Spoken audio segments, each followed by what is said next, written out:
कैसे हो आप लोग? बहुत अच्छी बात, पढ़ रहे हैं आप, बहुत अच्छी बात। तो कल के सेशन में देखे थे थर्मोडायनेमिक्स में कि हीट और वर्क क्या है और साइन कन्वेंशन क्या है। अगर आप साइन कन्वेंशन समझ गए तो आप थर्मोडायनेमिक्स में कभी परेशानी नहीं होगी। थर्मोडायनेमिक्स में ज्यादा बच्चे इसीलिए थर्मोडायनेमिक्स से घबराते हैं कि वो साइन कन्वेंशन का ध्यान नहीं देते हैं और नतीजा क्या होता है कि जो है क्वेश्चन गलत होते हैं। तो थर्मोडायनेमिक्स का काफी अहम पार्ट हम लोग आज पढ़ना शुरू करते हैं, फर्स्ट लॉ ऑफ थर्मोडायनेमिक्स। तो मैं हूं अनिरुद्ध सागर, आप देख रहे हैं अपना प्यारा सा चैनल केमिस्ट्री बाय सागर सर। तो थर्मोडायनेमिक्स के फर्स्ट लॉ देखने के पहले फिर कल वाले सेशन पे थोड़ा सा आपको मैं फोकस देना चाह रहा हूं कि आपको पता है कि ये कोई सिस्टम है और इस सिस्टम में ये पिस्टन लगा हुआ सिस्टम है, कोई सिलेंडर है। अब इस सिलेंडर में, इस सिस्टम में क्या हो रहा है, इसकी कुछ एनर्जी होगी, इसका कुछ प्रेशर होगा, इसका कुछ टेम्परेचर होगा, मैं इसकी कुछ इंटरनल एनर्जी है, इसकी है। अब हमने क्या किया कि इसको कुछ एनर्जी दिया, कुछ एनर्जी किसके फॉर्म में दिया? सपोज कर लीजिए कि हमने एनर्जी हीट के फॉर्म में दिया। किसके फॉर्म में? हीट के फॉर्म में। और जब हीट के फॉर्म में इसको हमने एनर्जी दिया तो जाहिर सी बात है कि सिस्टम को हम एनर्जी दे रहे हैं, सिस्टम का फायदा हुआ, सिस्टम का फायदा हो रहा है। तो जाहिर सी बात है कि यहां पे जो हीट को इंडिकेट करेंगे, हीट के लिए कौन सा साइन इस्तेमाल करेंगे हम? हीट के लिए साइन इस्तेमाल करेंगे यहां प्लस की। इसका मतलब कि इसके इंटरनल एनर्जी में जो चेंजिंग आई है, चेंज इन इंटरनल एनर्जी, उसके लिए हीट की वैल्यू, उसके लिए यहां क्यू की वैल्यू हम किस में लिखेंगे? क्यू में, प्लस क्यू में। अब सपोज कर लीजिए कि जब आपने इसको हीट दिया तो जाहिर सी बात है, आगे आप देख चुके हैं, इसके पहले वाले सेशन में देख चुके हैं कि किसी सिस्टम को आपने हीट दिया तो इसकी इंटरनल एनर्जी बढ़ी, इंक्रीज की। अब इसकी इंटरनल एनर्जी इंक्रीज की। अब सपोज कर लीजिए कि ये सिस्टम क्या कर रहा है, सिस्टम भी हीट जो है वो एटमॉस्फेयर या सराउंडिंग को दे रहा है, सराउंडिंग को। ध्यान से देखिएगा। तो ये हीट किसको दिया? सराउंडिंग को दिया। और जब सराउंडिंग को दिया तो यहां आप कहिएगा कि ये सराउंडिंग को कितना दिया, आखिर कुछ वैल्यू। तो इस समय आपसे पूछें कि हम सिस्टम को हीट दिए हैं तो यहां क्यू की वैल्यू पॉजिटिव है, और अगर हम सिस्टम को हीट दे रहे हैं और हीट देने के साथ साथ सिस्टम सराउंडिंग को भी हीट ट्रांसफर कर रहा है, सराउंडिंग को भी, तो अब आपसे पूछे कि इसकी इंटरनल एनर्जी में चेंजिंग कैसे आएगी, चेंजिंग कितने की आएगी?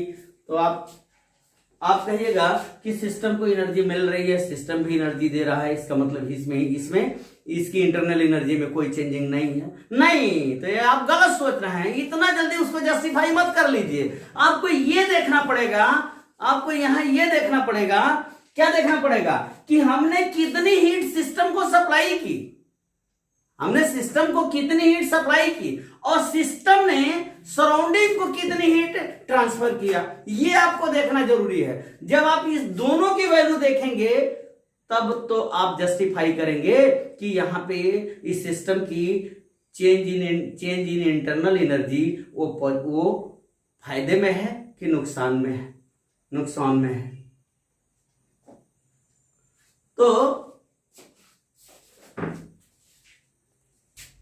तो आप यहां पे आपसे पूछ दिए कि हीट, हमने सिस्टम को हीट दिया, सिस्टम भी हीट ट्रांसफर कर रहा है सराउंडिंग को, तो ऐसे कंडीशन में इसकी इंटरनल एनर्जी में क्या चेंजिंग आई? तो आप इस तरह से जस्टिफाई नहीं कर पाएंगे। आपको यह देखना पड़ेगा कि हीट सिस्टम को कितनी हीट दी जा रही है और सिस्टम क्या कर रहा है, कितनी हीट सराउंडिंग को ट्रांसफर कर रहा है, तब आप जस्टिफाई करेंगे कि इसकी इंटरनल एनर्जी में चेंजिंग क्या आई। भाई जाहिर सी बात है, चेंजिंग तो कुछ ना कुछ आएगी। लेकिन ऐसा भी हो सकता है कि चेंजिंग ना भी आवे। क्यों? तीन कंडीशन इसके हो सकते हैं। सपोज कर लीजिए कि हमने इसको 100 जूल हीट दिया, 100 जूल। अब इसने क्या किया, सराउंडिंग को अगर 100 का 100 जूल सराउंडिंग को ट्रांसफर कर दिया, तो जितना ही हीट इसको दे रहे हैं उतना ही क्या कर रहा है, सिस्टम को ट्रांसफर, सराउंडिंग को ट्रांसफर कर रहा है। तब आपसे पूछें कि चेंज इन इंटरनल एनर्जी, तो आपका जवाब क्या होगा? अरे भाई आप यही न कहिएगा कि एनर्जी हमने जितना दिया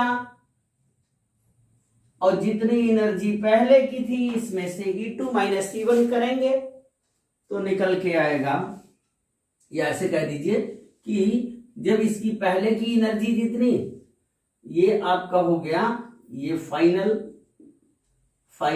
और ये क्या हुआ, इनिशियल, फाइनल माइनस इनिशियल। तो ये जो चेंजिंग आई, क्योंकि हमने जितना दिया उतना ही निकला, तो इसमें कोई चेंजिंग नहीं आई, कोई चेंजिंग नहीं।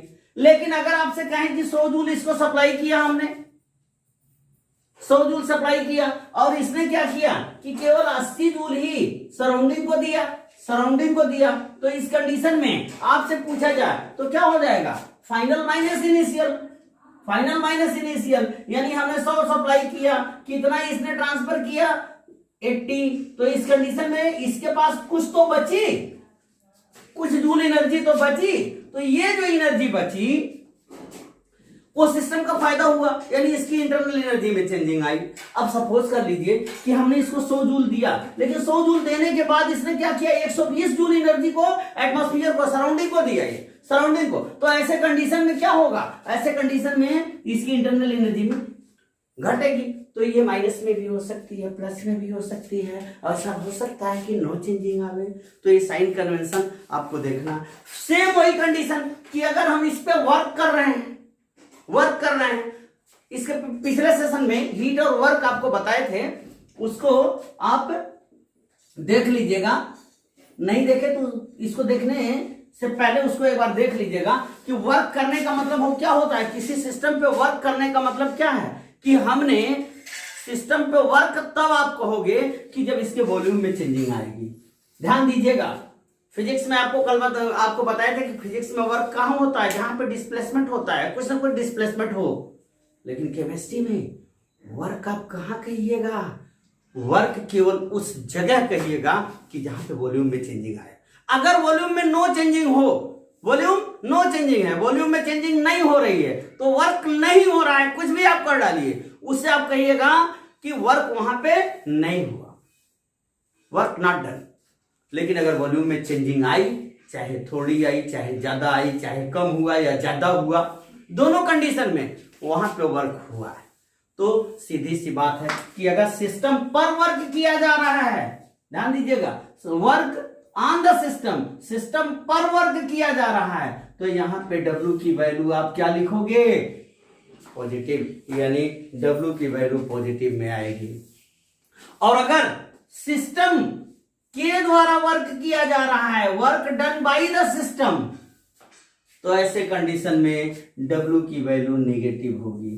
तो ये साइन कन्वेंशन दोनों आपको पता होने चाहिए कि कब हम Q को प्लस लिखेंगे, कब Q को माइनस, यानी कब Q की वैल्यू पॉजिटिव होगी, कब Q की वैल्यू नेगेटिव होगी। तो ये दोनों कंडीशन आपको पूरी तरह से पता होना चाहिए। साइन कन्वेंशन अगर आपको पता है तो मैं गारंटी देता हूं कि आपको थर्मोडायनेमिक्स की प्रॉब्लम आपको नहीं आएगी, थर्मोडायनेमिक्स का डर खत्म हो जाएगा अगर आप इस चीज को समझें। तो इसलिए मैं फिर से आपको फोकस कर दिया थर्मोडायनेमिक्स का लॉ बताने के पहले। फिलहाल अब आते हैं कि थर्मोडायनेमिक्स का लॉ क्या है।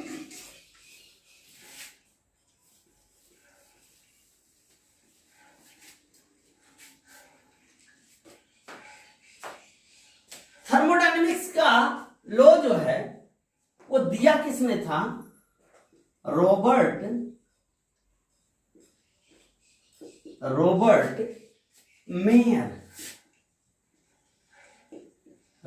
मेयर एंड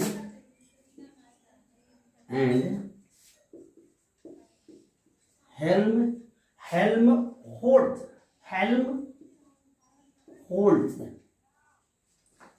ये दो साइंटिस्टों ने थर्मोडायनेमिक्स का फर्स्ट ला दिया था, रॉबर्ट मेयर और हेल्महोल्ट्ज। तो इन दोनों लोगों ने थर्मोडायनेमिक्स के फर्स्ट लॉ को दिया। और वास्तव में थर्मोडायनेमिक्स का फर्स्ट लॉ क्या है, वही चीज जो आपको मैं बताया कि थर्मोडायनेमिक्स का फर्स्ट लॉ वास्तव में यह एनर्जी कंजर्वेशन का लॉ कहलाता है। क्या कहलाता है? एनर्जी कंजर्वेशन का लॉ है। यानी एनर्जी हमेशा कंजर्व रहती है, एनर्जी का कंजर्वेशन हमेशा रहता है। एनर्जी, अब इसको अगर हम स्टेटमेंट के फॉर्म में कहते हैं तो स्टेटमेंट, मैं इसके लिए स्टेटमेंट लिखा दे रहा हूं, फिर आगे आपको मैथमेटिकल पॉइंट्स बताते हैं। इसको नोट कर लीजिए, ये हर जगह आपको नहीं मिलता है, इसको देख लीजिए। रॉबर्ट मेयर और हेल्महोल्ट्ज। तो इसके लिए स्टेटमेंट आप देखिए, energy can not be created or destroyed.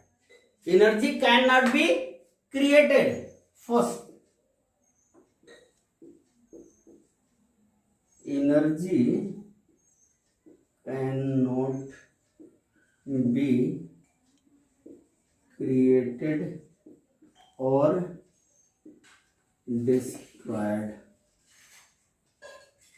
destroyed but can be converted one to another. But energy cannot be created, sorry nor है यहाँ, nor destroyed, but convert into energy cannot be created nor destroyed, but can be convert into one to another, but can be convert one to another. एक line में energy can not be created nor destroyed but can be convert one two another. सीधे एक line में कह दीजिए, कोई दिक्कत नहीं है, ठीक।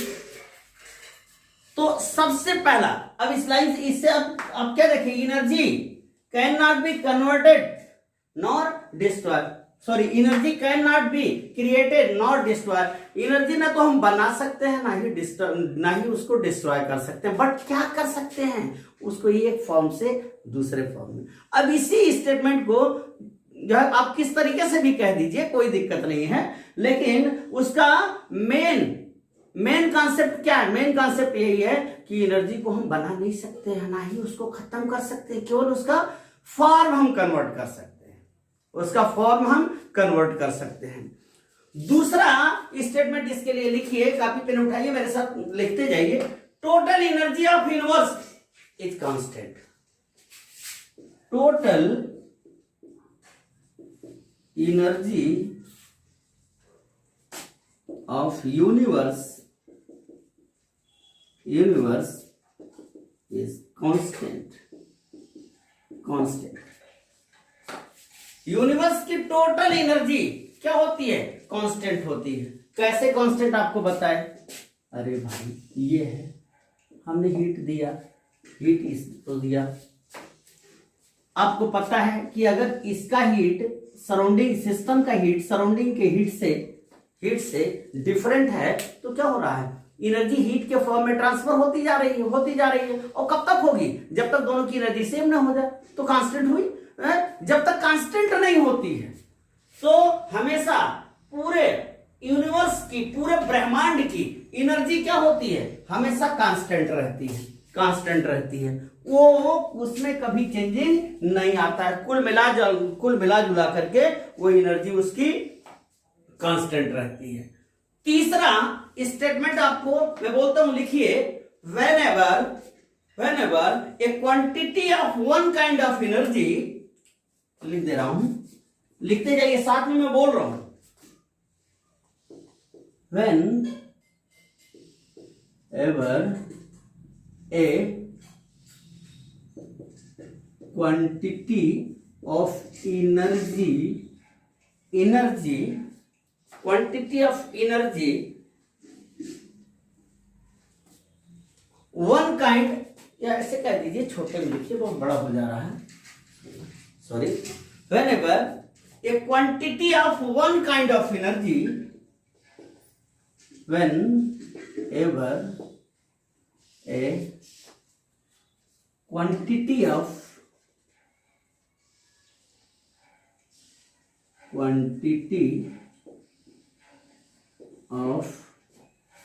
one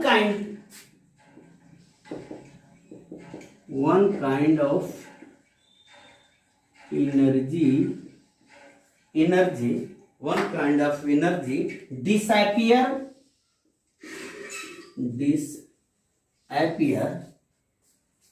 and exactly equivalent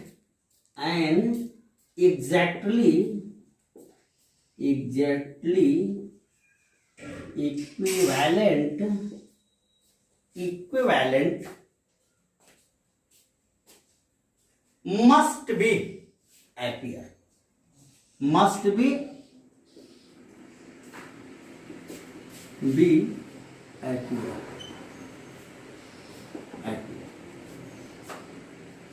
यानी कि जब कोई किसी भी टाइप की एनर्जी अगर डिसअपियर होती है तो वह एनर्जी जरूर किसी दूसरे फॉर्म में अपीयर होगी, जरूर किसी दूसरे फॉर्म में वो अपीयर होगी। और एक सबसे अहम स्टेटमेंट है जो फर्स्ट लॉ ऑफ थर्मोडायनेमिक्स का है, क्या है? It is impossible to construct perpetual motion machine. It is, लिख देते हैं, it is impossible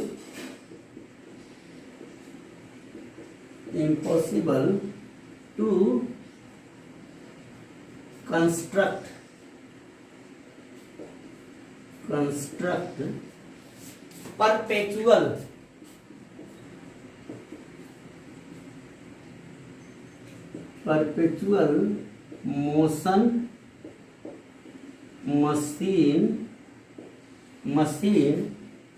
perpetual motion machine which could produce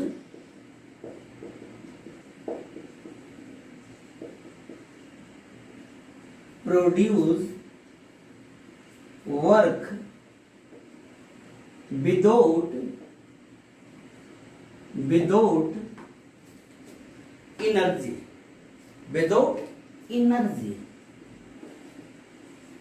energy, यानी कि यह संभव नहीं है, ऐसा संभव नहीं है कि कोई ऐसी मशीन बनाई जाए कि जो बिना एनर्जी कंज्यूम किए वर्क कर ले, काम कर ले।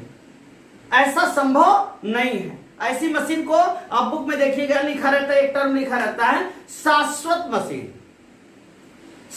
मशीन, यानी शाश्वत मशीन बनाना संभव नहीं है। ऐसी मशीन हम नहीं बना सकते हैं कि जो बिना एनर्जी के वर्क करे, ऐसी मशीन को हम बना नहीं सकते हैं। तो ये फर्स्ट लॉ ऑफ थर्मोडायनेमिक्स का स्टेटमेंट था, इसको नोट कर लीजिए या स्क्रीनशॉट ले लीजिए। अब इसको मैथमेटिकल फॉर्म में हम किस तरह से लिखते हैं ये आपको बताते हैं। अब इसका मैथमेटिकल फॉर्म आप किस तरह से लिख सकते हैं? मैथमेटिकल फॉर्म में थर्मोडायनेमिक्स के फर्स्ट लॉ को आप लिखते हो U equal to Q plus W। इसको इस तरह से भी कह सकते हो, del U del Q del W, या जैसे भी लिख सकते हैं, कोई दिक्कत नहीं है। अब देखिए, ये थर्मोडायनेमिक्स का मैथमेटिकल फॉर्म है, मतलब कि यहां ध्यान दीजिएगा कि इंटरनल एनर्जी में चेंजिंग आई है, यहां पे Q की वैल्यू भी पॉजिटिव है, W की भी वैल्यू पॉजिटिव है। यहां पे हम क्या, ये कब हो सकता है, ये कब, इसके लिए लिख सकते हैं when heat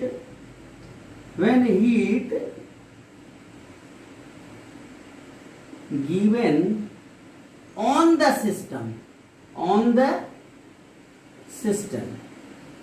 and work done on the system, दोनों सिस्टम पर किया जा रहा है,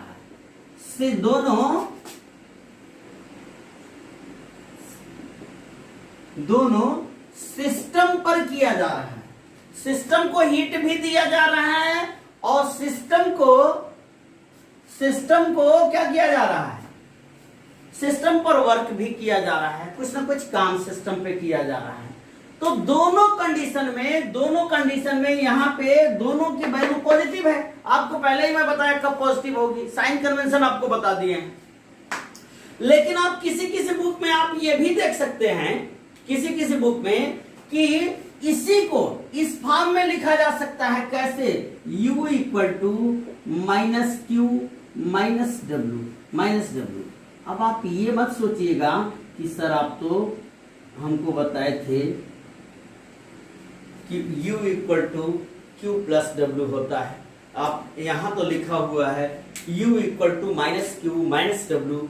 नहीं, कुछ नहीं, ये भी गलत नहीं है, ये भी गलत नहीं है। इसको आप किस तरीके से, अरे बाबा वही चीज है क्या, कि इंटरनल एनर्जी में इसकी चेंजिंग आई है तो क्यू की वैल्यू माइनस कब होगी, कि जब ये क्या कर रहा है, सिस्टम जो है, सिस्टम सराउंडिंग को हीट प्रोड्यूस कर रहा है, ट्रांसफर कर रहा है, तो यहाँ क्यू की वैल्यू माइनस में ही तो होगी। सिस्टम का नुकसान हो रहा है। और क्या हो रहा है दूसरे पार्ट में, work done by the system के द्वारा वर्क किया जा रहा है, तो ऐसे कंडीशन में आप क्या लिखोगे, इसको यहाँ W की वैल्यू भी तो नेगेटिव आएगी, तो ये भी तो सही है। इसको आप इस तरीके से भी तो रिप्रेजेंट कर सकते हो, कोई दिक्कत नहीं है। या फिर आप इसको, नो डाउट, आप इसको इस तरह से भी रिप्रेजेंट कर सकते हो। कैसे? Q plus Q minus W, ऐसे भी कर सकते हो। कैसे? कि हमने सिस्टम को हीट दिया, हमने सिस्टम को क्या किया, हीट दिया। यहां पे Q की वैल्यू पॉजिटिव है, इसका मतलब सिस्टम को हम हीट दे रहे हैं, लेकिन हीट देने के साथ साथ सिस्टम वर्क कर रहा है। सिस्टम अपने आप, यानी इसमें क्या हो रहा है, इसमें सिस्टम इसका क्या कर रहा है, एक्सपेंड कर रहा है। और जब सिस्टम एक्सपेंड कर रहा है तो ऐसे कंडीशन में वर्क किसके द्वारा किया जा रहा है, सिस्टम पर ही तो किया जा रहा है। तो इस कंडीशन में क्या होगा, वर्क, यहाँ W की वैल्यू क्या होगी, नेगेटिव होगी। W की वैल्यू यहाँ नेगेटिव आएगी। ठीक, तो इस तरीके से भी आप इसको रिप्रेजेंट कर सकते हैं। और भी तरीके से रिप्रेजेंट कर सकते हैं। आप कह सकते हो U equal to minus Q plus W, इसको भी कैसे, बिल्कुल सही।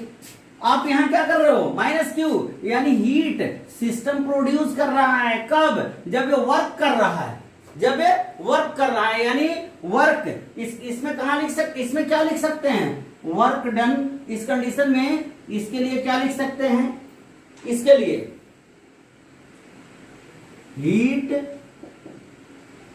Given by the system and work done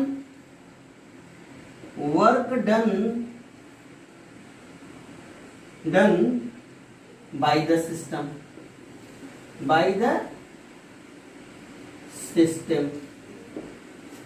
इसमें क्या आप कह सकते हैं, इसको किस तरीके से रिप्रेजेंट करेंगे, इसको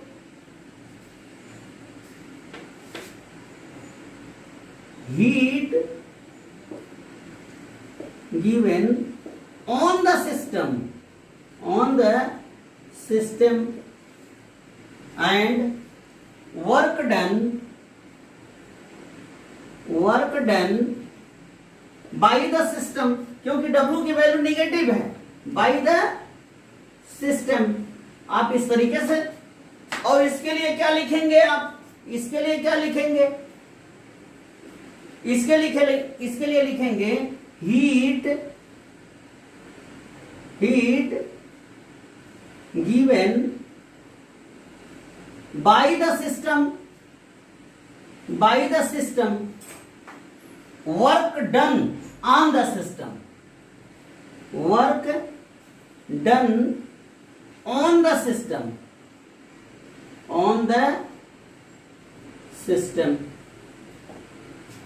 तो इस कंडीशन में आप इस 4 तरीके से इसको रिप्रेजेंट कर सकते हैं, 4 तरीके से। और आपके कभी कभी डायरेक्ट बहुत आसान सा क्वेश्चन आपके कंपटीशन में या एग्जाम में पूछ दिया जाता है सीधे कि फर्स्ट लॉ ऑफ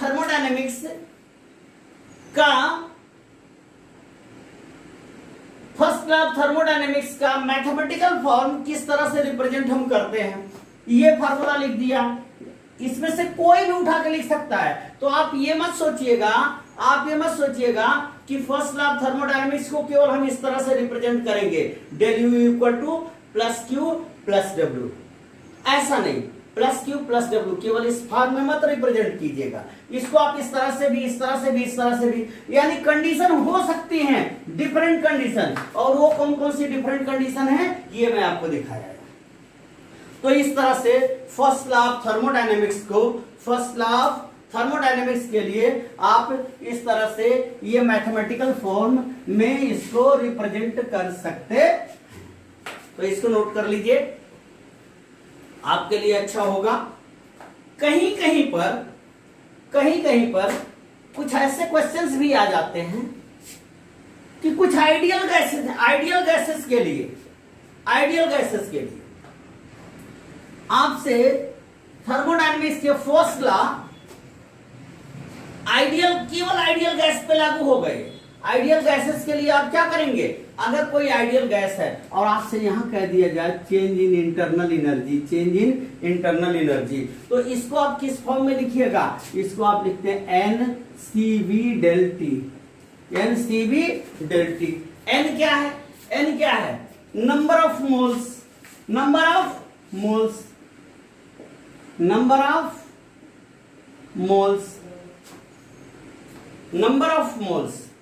और CV क्या है, स्पेसिफिक हीट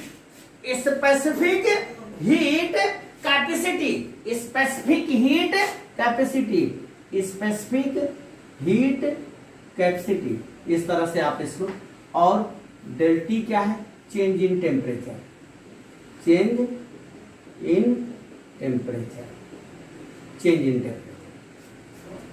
तो ये फर्स्ट लॉ ऑफ थर्मोडायनेमिक्स को आप किस तरह से मैथमेटिकल फॉर्म में रिप्रेजेंट कर सकते हैं। फर्स्ट लॉ ऑफ थर्मोडायनेमिक्स में आपने क्या देखा कि थर्मोडायनेमिक्स का फर्स्ट लॉ यही कहता है कि हम एनर्जी न तो क्रिएट कर सकते हैं ना ही डिस्ट्रॉय कर सकते हैं। अगर एनर्जी एक फॉर्म में डिस्ट्रॉय होती है तो वो दूसरे फॉर्म में वो अपीयर होती है, दूसरे फॉर्म में कहीं ना कहीं अपीयर होती है। ठीक। और थर्मोडायनेमिक्स का फर्स्ट लॉ और क्या कहता है कि हम कोई ऐसी मशीन नहीं बना सकते हैं कि जो बिना एनर्जी के वर्क करती रहे। ऐसी मशीन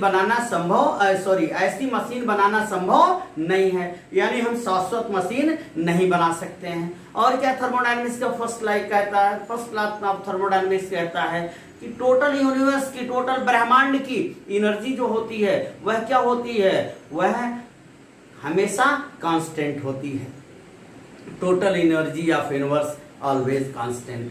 तो और मैथमेटिकल फॉर्म में थर्मोडायनेमिक्स के फर्स्ट लॉ को हम इस तरह से रिप्रेजेंट कर सकते हैं। कैसे change in internal energy equal to plus Q plus change in internal energy minus Q minus W. Change internal energy equal to क्या हो सकती है, प्लस क्यू माइनस डब्ल्यू, या internal energy equal to minus Q plus W. तो इस तरह से, लेकिन किस किस कंडीशन में हो सकती है, ये कंडीशन यहाँ दी गई है, कंडीशन यहाँ दिया गया है। तो इस तरह से थर्मोडायनेमिक्स के फर्स्ट लॉ को आप देख चुके, इसको देखें और थर्मोडायनेमिक्स के फर्स्ट लॉ में कोई विशेष दिक्कत नहीं है। इस लॉ को अगर आप एक बार देख लेते हैं आसानी से तो बहुत अच्छी तरह से समझ सकते हैं। तो आप पढ़ रहे थे अनिरुद्ध सागर से, मैं आपको केमिस्ट्री पढ़ा रहा था, थर्मोडायनेमिक्स का फर्स्ट लॉ आपको बताया था। तब तक पढ़ते रहिए, अच्छे रहिए, स्वस्थ रहिए।